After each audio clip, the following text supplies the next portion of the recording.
Hello, this is Bernardo. Welcome to yourgreatlifetv.com. Today's episode is titled, What's in Your Final Backpack?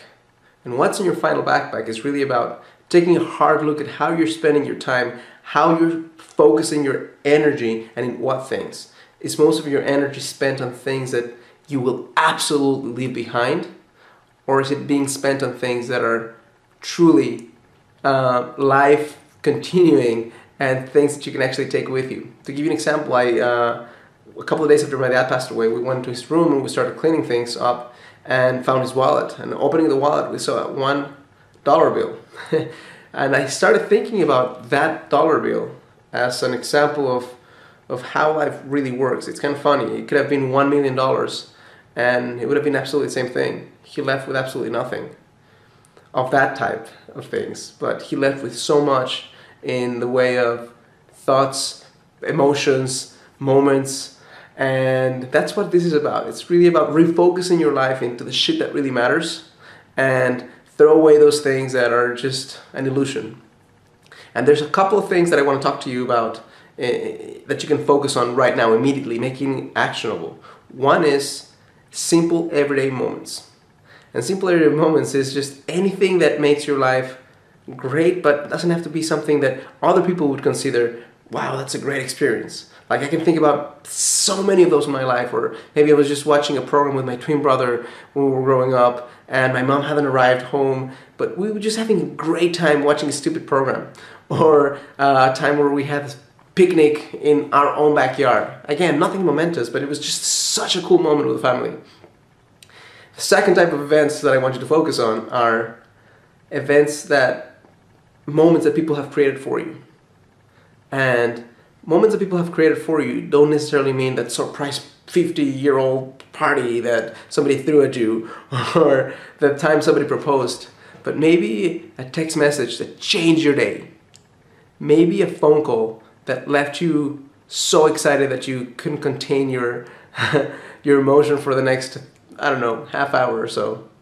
And the third category that I want you to focus on are the moments that you create for someone. And I want to place special emphasis on this because the moments that you create someone are completely within your control. It's really the only thing you control, what you give out into the world. And again, it doesn't take much to change somebody's day. One tweet, one 10-word text message can change somebody's day completely. One very purposefully given smile. One true compliment with an explanation of why that compliment exists. Those little things can make such a tremendous impact in people's lives, and if you make it a purpose of yours to spark that energy in someone, to create those moments for someone, you get hooked, you get addicted to it, and you look for ways to excite people in a positive way, and you look for ways to make people's days different and special and memorable.